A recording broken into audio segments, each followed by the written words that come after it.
Hello, Canada. Welcome back to another edition of the Canadian Citizen Journal. I'm your host, alias Tagai. This episode is going to be on the Trump presser where he actually signs the executive order on the tariffs. We need to go through this because mainstream is full of crap and they are pushing fear, hate, and division. Yes, these tariffs are going to decimate our auto industry. There's no doubt about that.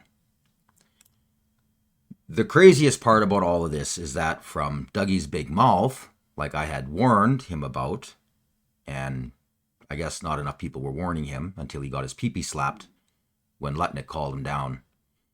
And now nobody really knows what happened in that meeting, but I pretty much have a really good idea because I do lots of research following, especially posts and threads, which is why I'm so far ahead of most people's reporting.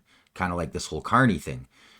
I busted his Chinese connections and the whole, so many episodes starting from them burning Brazil down for their green agenda to the 2-part series I did on just Carney itself, which really I could do literally probably a 70-hour special on it because he is so corrupt. Other media outlets are taking all of my work, clipping it, and making their own, saying how they've got breaking news, like with my ad scam. And yes, it makes me mad. So all I can do is just back away and stop promoting them, which I have been. As I've been watching them do this to me, I just don't promote them anymore. And that's their own demise, which is whatever. But I'm also happy about it. And this is a couple conversations I've had, and they're like, why are you happy? Because the word is getting out. That is my main focus. It's why I started this, is to get the facts out, to stop the propaganda arm and give Canadians the truth. Just the truth. Sorry. Now with Trump here, there's a lot more to what he's doing. Trump is not the world's president. He's the United States president. So yes, he's trying to settle conflicts all over the world because he's a man of peace.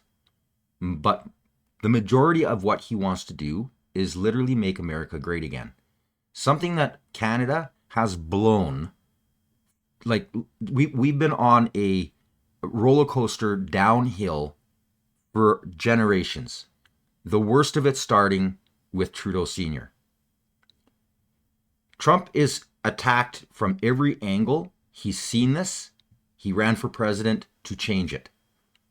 Starting right from the top with the IMF, how he totally understands that a country should not be in debt. There's no reason for a country to be in debt. They should rake in dollars, and those dollars should then be given to the citizens in order to eliminate the need for even paying taxes, which is so true. There should be enough tax on the resources and other types of, like what he's doing, tariffing the world, to pay down the debt, get out of that paying interest, give the money back to the people, which he's already starting to do, boost up the companies that are American, and in doing so, he's covering more of his agenda with the brilliance of his policies. And now everybody wants this whole hate Trump. And you know what? Yeah, you know what? The auto sector, I am sorry. There's nothing other than trying to get the word out. Like I was warning, Dougie and his big mouth made nothing but issues because now your exports of electricity are now on his cutting block. You've decimated your own sales of all of your proud hydro. You're in big trouble because of Dougie's big mouth. Listen carefully to what he says. I'm just going to kind of interrupt throughout it, and I'm going to cut out all the parts that aren't really relevant to Canada. But listen carefully about how meticulous and perfectly he has created policy to secure what he's doing. And it always comes down to the taxpayer. The States is going to be tax-free. in more than likely, especially if Vance or somebody else takes over from this presidency, if it stays in Republican hands, I would say in probably 8 years, there won't be a single American making under probably 500,000 a year or 400,000 a year that pays taxes. He's already en route. He's not taxing overtime, and wait till you hear about how he's manipulating the tax system so that people who buy American cars get tax write-offs for it. Now, I've worked in fields where I can't even write off my fuel because I have to drive 40, 60, 100 kilometers a day to get to work and back. He's already given that. This man is for the people, something our government hasn't been in generations. Let's get started on this. It's a pretty long presser. This one's like 33 minutes. By the time we're done, we should be around a 30-minute video. Without further ado, President Trump.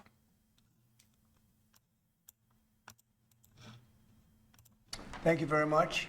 It's an honor to be with you today. We just celebrated Women's Day at the White House. It was fantastic, attended by a lot of great women, All women are great.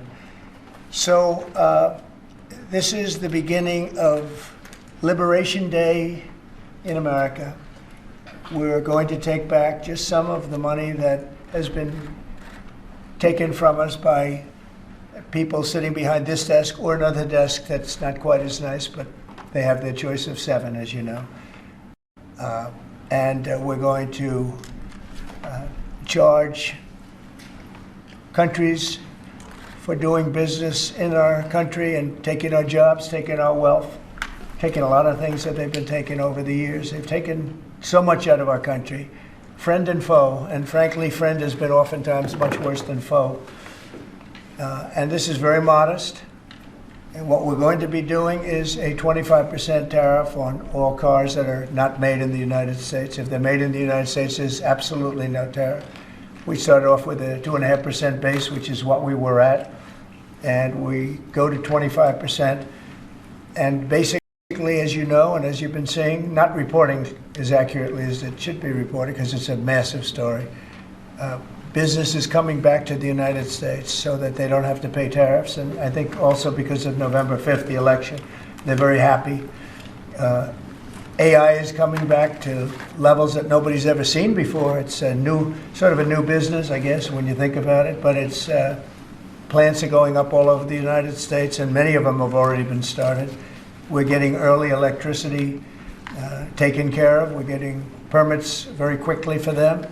And we're going to make their life very happy. They're coming in with tens of billions of dollars.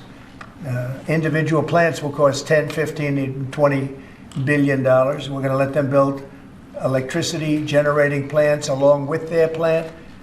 And they can't even believe it. And we're going to get them very quick permits, as I've done always. I did that in Louisiana with 2 LNG plants. I got them one permit in 1 day after waiting 14 years, and the other one in 1 week after waiting for 12 years.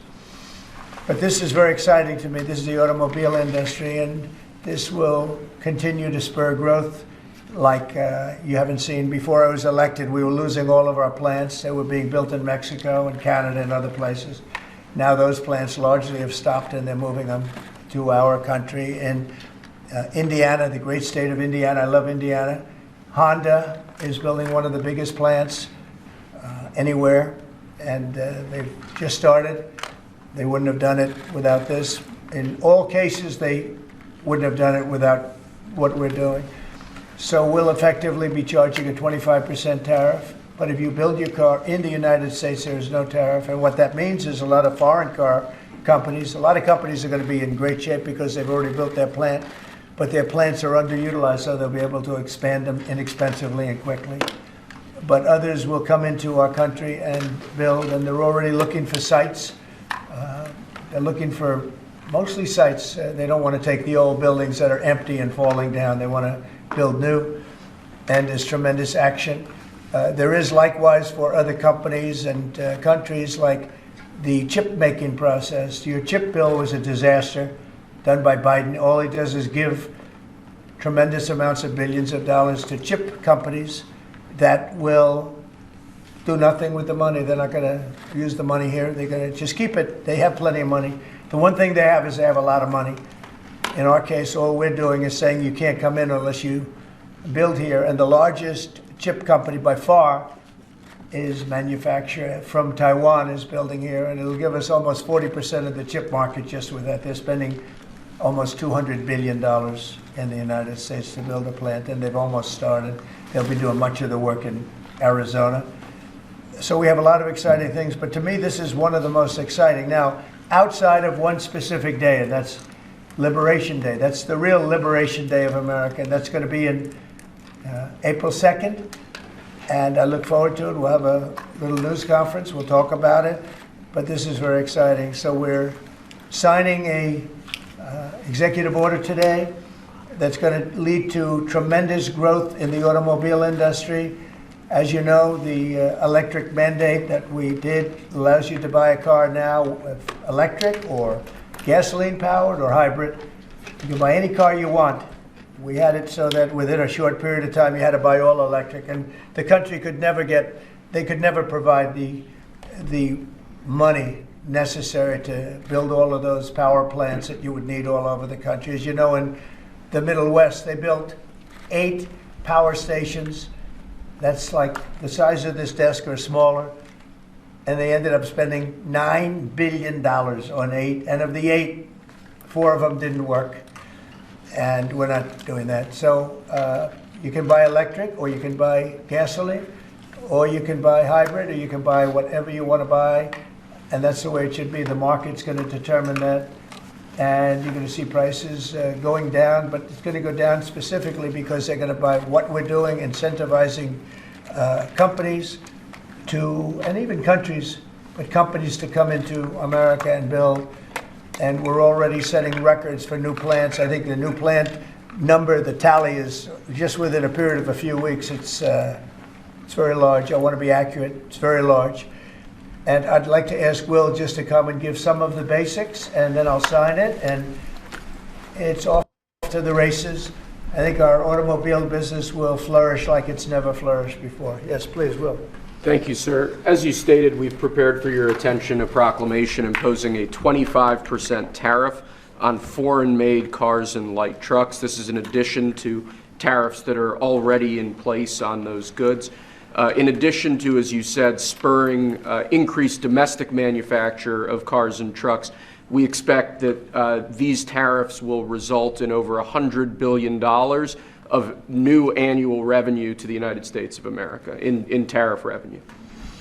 I think ultimately we could probably anywhere from $600 billion to $1 trillion will be taken in over the relatively short-term period, meaning a year from now, but starting right away. I think we'll go from 600 to $1 trillion within 2 years, and I think we'll be right from the beginning, we're going to be at a very high number, right from the beginning.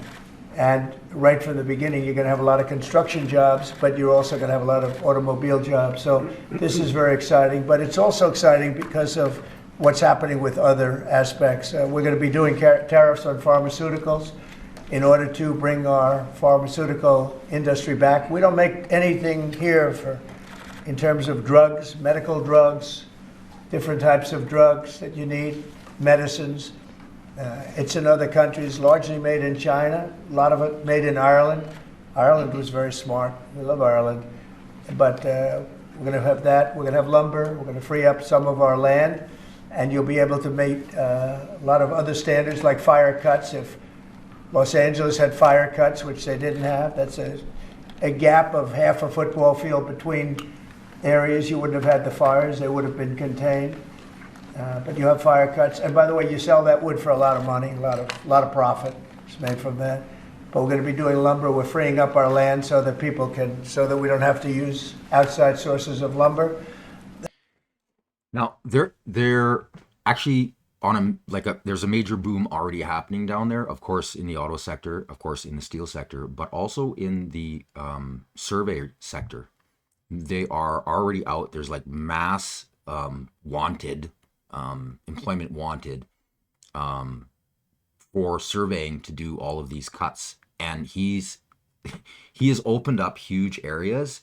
But the brilliance of what he's doing is that these fire protection cuts, he's, instead of the government paying to have them cut, he's giving logging companies the leases to do it. So they're going to be told where they can cut, the width of their cut, and to go ahead in there and log these. Like, the brilliance of what he is doing. So now he's using, instead of using tax dollars in fire prevention, he's sped up and deregulated the process for these logging companies to go in. The surveyors are even attached to the logging companies. Like, they're not, the states isn't actually going to be spending taxpayer money doing this. In the end, it's all going to be profit driven from the logging companies. And in the end, the taxes that are charged on those products and from the sale and distribution and the house building and everything that comes with it is where the federal government is going to make money. This is brilliant. The art of the deal. This is why businessmen should be leaders, because they see the country as a business, which is what we've never really had. We've been led by idiots for way too long. If you listen carefully, literally everything he's doing, he's not subsidizing anything. He's using the companies in order to create more strength within that company. He's unleashing the company's ability to build and profit in the United States, which then the sales of that, the taxes, go to the federal government. And then he accredits any, especially once their debt is paid off, which, like, this is going to be remarkable. I don't think it's going to take very many years, 6, maybe 8 years, especially if the Republicans stay in for another 4 years. They're going to be debt free.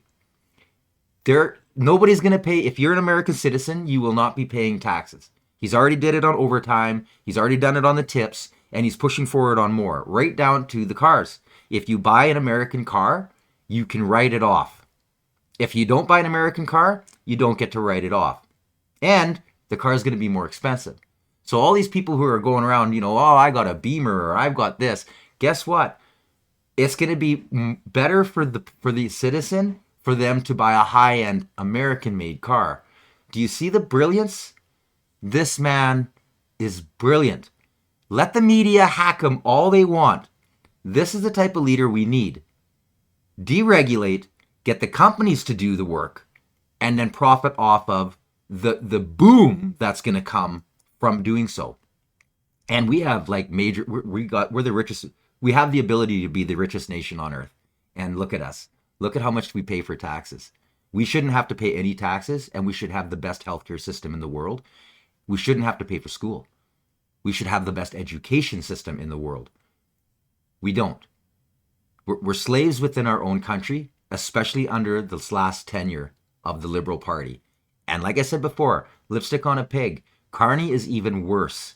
And Carney's in a hell of a position because his GFANS is in Senate right now on a committee hearings, which I've been paying attention to, and I'll be doing an episode on that. I think the major reason that Carney is afraid to talk to Trump is because he may very well be charged with what the Senate committee is pushing. And the only way to protect himself is if he becomes the prime minister. It's kind of like that whole diplomatic immunity. They're trying to protect themselves. This is an appointment, not an elected official. So make sure you spread the word out there. Like I said, I have piles of breaking news and stuff in my previous episodes. If you're not a member or not subscribed, I urge you to like, share, and subscribe. And check out my previous episodes. I broke so many stories for a small outlet.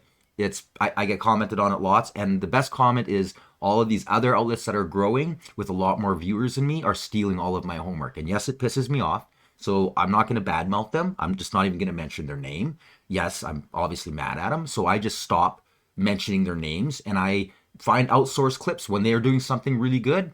Whatever, let them do good. I'm going to find outsourced clips and keep doing what I do, which is breaking, trying to get the truth out, and stumbling upon, because of the investigative journalism I'm doing, like how deep I dive into stuff, being able to just keep doing it. So I'm glad that the word is out. I'm glad that at least they're getting the word out. Like the whole Carney with the Chinese investments. I got busted a month ago. I've already been there. I've done that.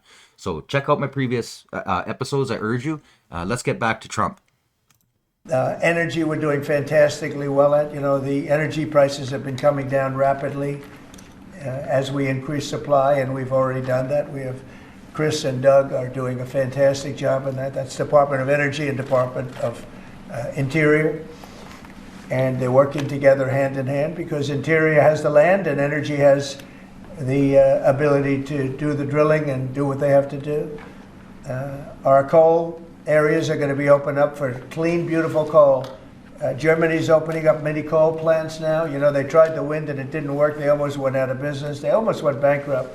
They tried wind, which is a disaster because it's too expensive and it doesn't look good, kills all the birds, a lot of problems. Now the coal is interesting too, because they're taking Saskatchewan technology, carbon capture, and they're going to start incorporating it down in their coal industry. And literally, he is opening up coal like crazy.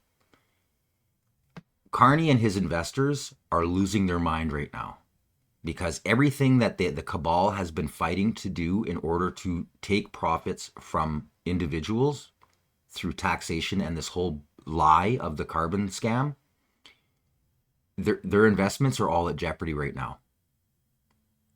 Big time. He's in trouble. Brookfield is in trouble. The WEF is in trouble.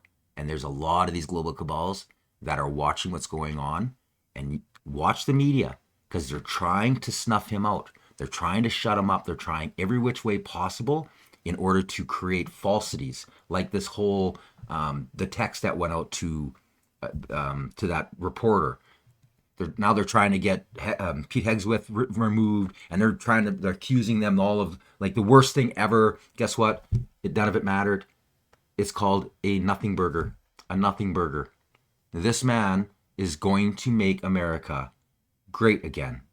Wouldn't it be nice if we had that type of a leader? And the only way we will ever get there is if you support local, small, independent media like myself. Anyways, back at her, Trump. Problems. But Germany is now building a lot of coal plants. China is building one a week. Think of that.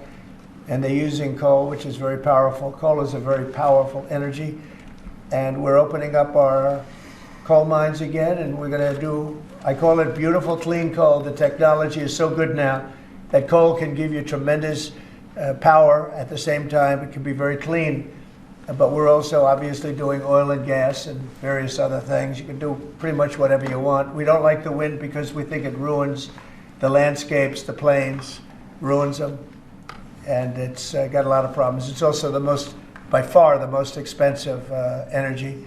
It looks horrible in the oceans. It's dangerous in the oceans in terms of navigation. And if you look at what's happening with whales, in one area, they lost 2 whales, like in 20 years, washed ashore. And this year they had 17 wash ashore. So there's something happened out there. There's something driving the whales a little bit loco, but they lost 2 in 20 years. And now they lost 17 in a short period of time. So it's something wrong out there. So this is very exciting. This is going to lead to the construction of a lot of plants, and in this case, auto plants. And you're going to see numbers like you haven't seen, both in terms of employment. It takes a little while. You're going to have great construction numbers initially, and then ultimately you're going to have a lot of people making a lot of cars. And one other thing, we have the Speaker of the House with us, who's doing a fantastic job. And where's Mike? And we're trying to get approved. Mike, thank you very much for being here. Yes, sir. We're trying to get approved, if we can.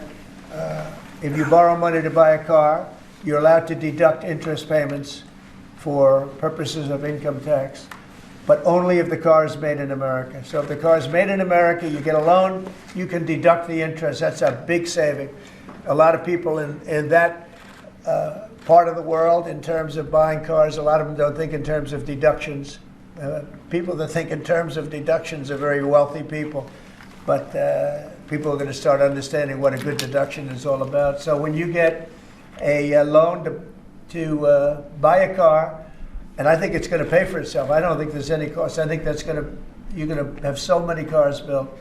But you're only going to get that deduction of interest if the car is made in the United States of America. So I'm going to sign this, and Mike, I hope you can get that, because I think it's going to be amazing in terms of the number of cars that are going to be made because of it. And I want to thank Howard Lutnick, our fabulous commerce chairman. That's what he is. He's a chairman. He's a very successful guy, a great guy. And we have a big day, Howard, coming up next week. Liberation Day. That's Liberation Day. That's going to be on the 2nd, and that's going to be reciprocal.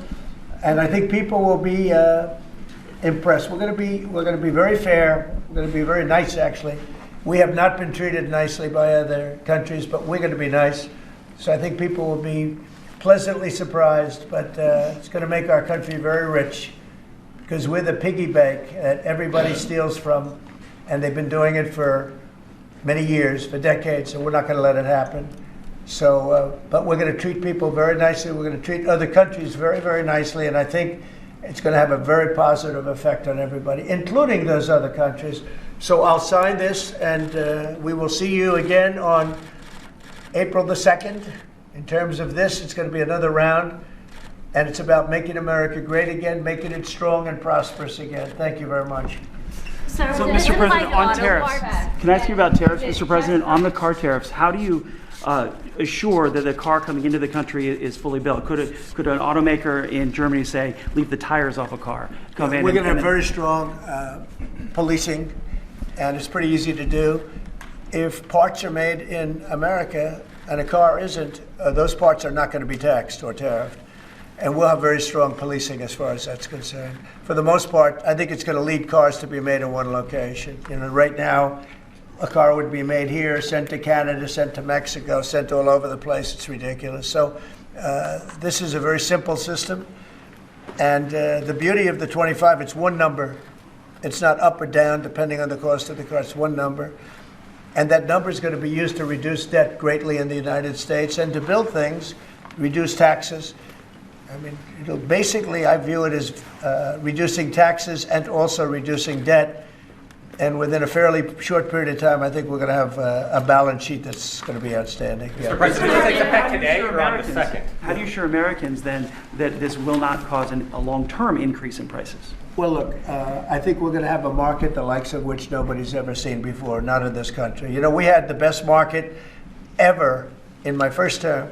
It was the strongest market ever, the best economy ever. And I think I think this blows it away. But this is something that people have wanted to do, presidents have wanted to do for a long time. A lot of them didn't understand it. It wasn't a priority for them. But foreign countries understood it very well. And they've really ripped us off at levels that nobody's seen before. But that's not going to happen. Mr. President, is this for today or on April 2nd, the auto tariffs? Do these auto tariffs go into effect today or on April 2nd? They go into effect on April 2nd. April 3rd. We're signing today. It goes into effect April 2nd. We start collecting on April 3rd. Are there any conditions under which we remove these tariffs that are coming in on April 2nd? What does that mean? Any more tariffs on any other sectors on April 2nd, for example, chips or pharmaceuticals? that can tell Not us? then, but we will be putting a tariff on lumber. We, as you know, have a tariff already on steel and on aluminum of 25%, and we're taking in tremendous amounts of dollars. More importantly, our steel factories and aluminum factories are roaring. They're starting to roar. They're building new ones. I just heard from Nucor, which is a big company, a very big steel company, and they're building a massive plant for steel that they wouldn't build without this. So you're going to see things that are going to be actually amazing. And I think you already have. You know, we've had some news conferences where I can't have enough. They want to do news conferences where they announce they're going to spend 20, 30, 40 billion dollars. But Apple, as an example, is spending $500 billion. Okay, any other? On the signal chat, Senator. Now, obviously, by listening to this, you can understand, like, this is what mainstream doesn't want you to know. This is brilliant. Not only is he paying off the debt, which is saving because you're not paying interest on the debt. See, this is something that our government just can't get through the thick head. Why? Because they're all IMF idiots. They're all part of this. I mean, you're going to put a banker, you want a banker to be your prime minister? Are you completely out of your mind? Let alone the fact of how compromised he is in this green cabal. He's going to end the green cabal. He's going to pay off the debt. Goodbye, IMF. I think he's going to lead to the gold standard if he does that.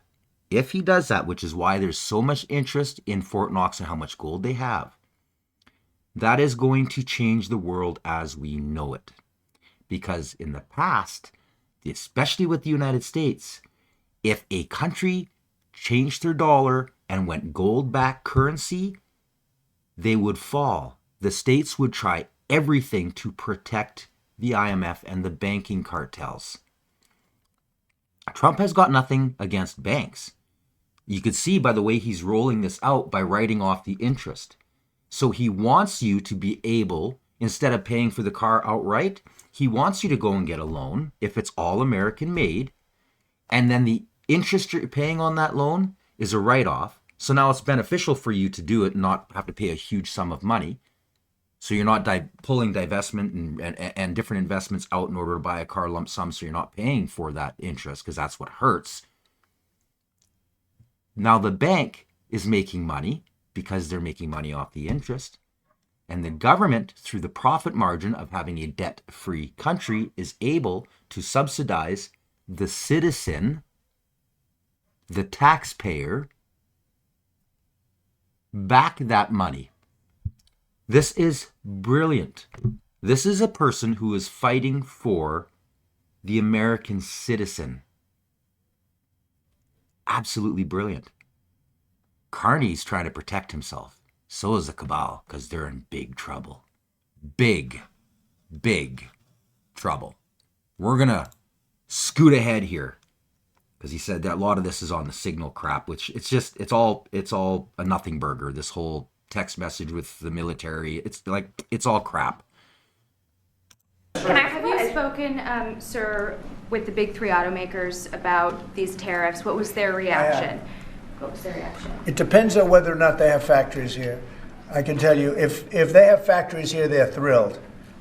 If you don't have factories here, they're going to have to get going and build them, because otherwise they have to pay tariffs. Very simple. And most of those have pretty big factories here, like General Motors has big factories here.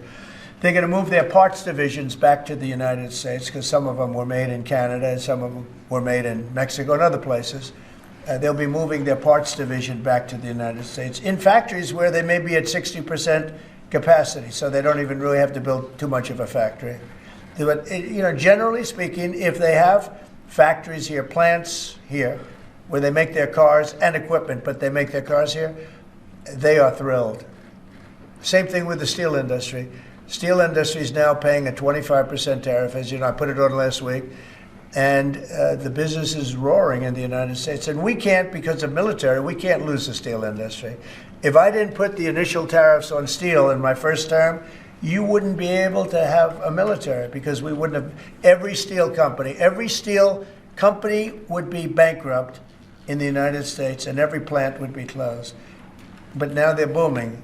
And putting this tariff on, this additional tariff for steel and aluminum, it's making them thrive. And it's already happened. Mr. President, you're coming up on the deadline for the TikTok sale. Will you extend? We're going to move ahead. Tariffs are going to be good for Tesla, sir? Good for who? Tesla, which makes its cars in the United States. He is a fantastic Tesla. Will tariffs be good? I think they may, it could be a net neutral, or they may be good. He has a big plant in Texas. He has a big plant in California. And anybody that has plants in the United States, it's going to be good for, in my opinion.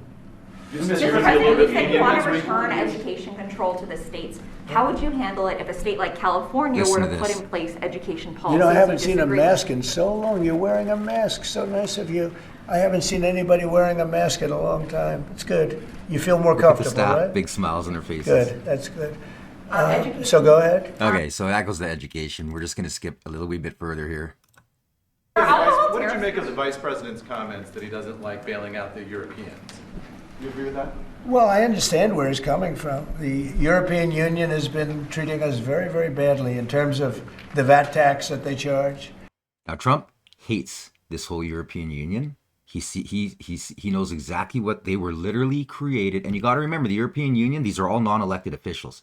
They elect within themselves, but the countries have given away their sovereignty for a cabal to control. And if you notice, all of these people, they're all linked to the WEF. They're all linked, like the whole EU system is just, it's a communist takeover of countries.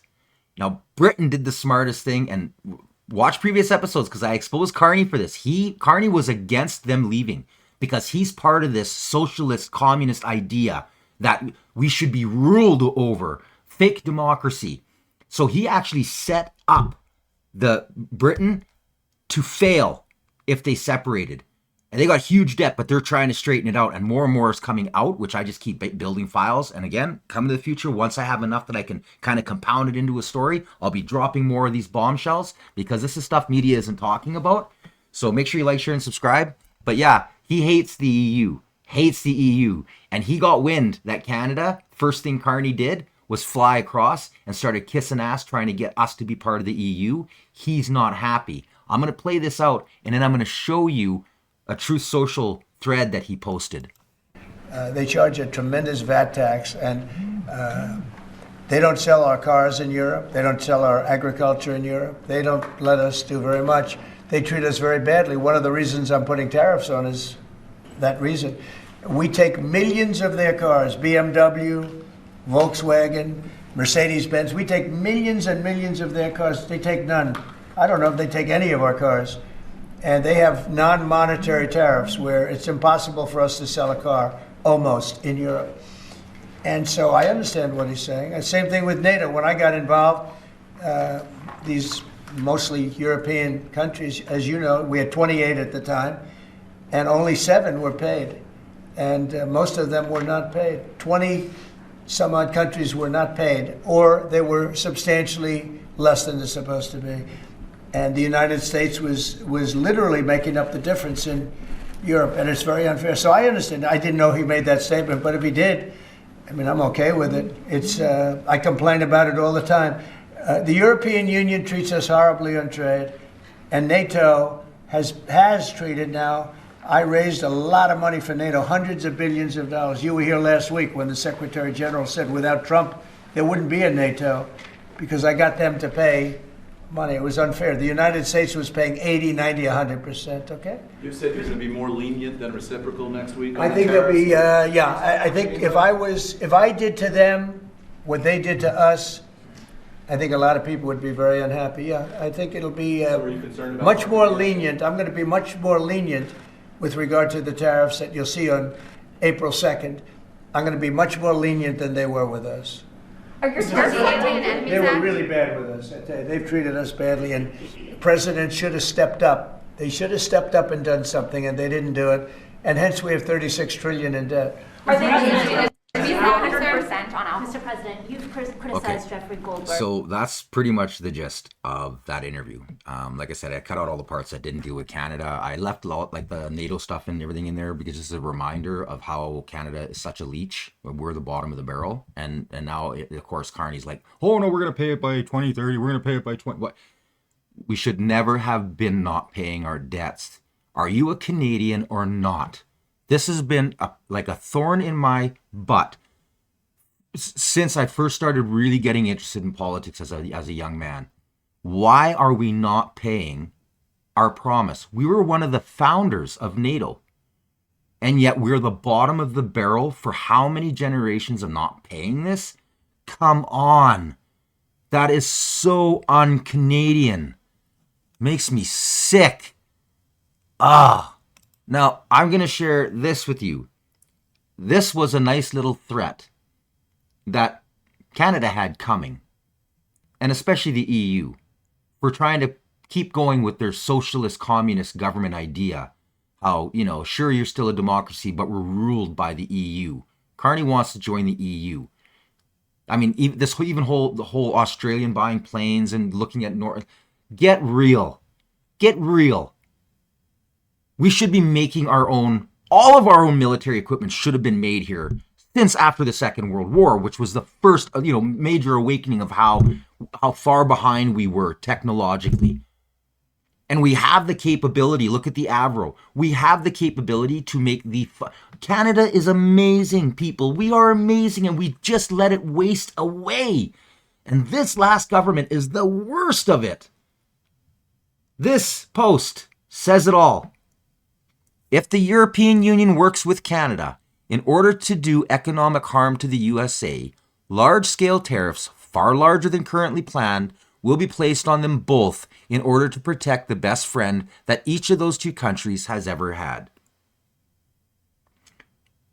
You better be really careful there, Carney and you liberals, and let's make sure that you like, share, and help the word get out, because if these people start Trump has already said that any counter tariffs, he's going to retaliate. And he'll decimate us. We do not have any power here, people. Especially, I'm going to say it again, with the last 10 years. We've never been weaker in the history of Canada than we are right now. And the fact that the media is even acknowledging the Liberal Party is bad enough, because they should know how weak we are. It's not hard to debunk anything coming out of the media. Whenever somebody goes up and is pro-liberal, oh, well, they did this. They decimated us. The reason that we are where we are is because of the liberals. Lipstick on a pig ain't going to change anything. You don't push one pig out, retire him, and send him off with all of his illegal doings and everything he's done, which, by the way, he's going to court. Yeah, Freedom Convoy stuff, seizing bank accounts. Oh, I hope he loses, and I hope they have to pay out of pocket. And it looks like they may very well have to pay out of pocket. That's Mendocino, Freeland, everybody who was involved in seizing bank accounts on that illegal use of that act. I can't wait. So, I hope you enjoyed the episode. I'm sure it was a little long. I have a really hard time keeping them around 30 minutes. It's so hard to build these files and give you all the information you need in a short period of time. I just want to make sure you get all the information and all the facts so that you can make a judged, proper, informed, and educated decision. Make sure you like, share, and subscribe. And if you are, punch that notification bell so you don't miss any future episodes. I have got a lot more breaking stories that are going to be coming out of this little wee studio. And it'd be a pleasure if you were a viewer. And it also helps me grow my channel, which I need, because everybody seems to be stealing my work. Be nice if I had a little bit more viewers so they would at least have to say, oh yeah, Alias to Guy did that. Anyways, until next time, you've been watching the Canadian Citizen Journal. I'm Alias to Guy.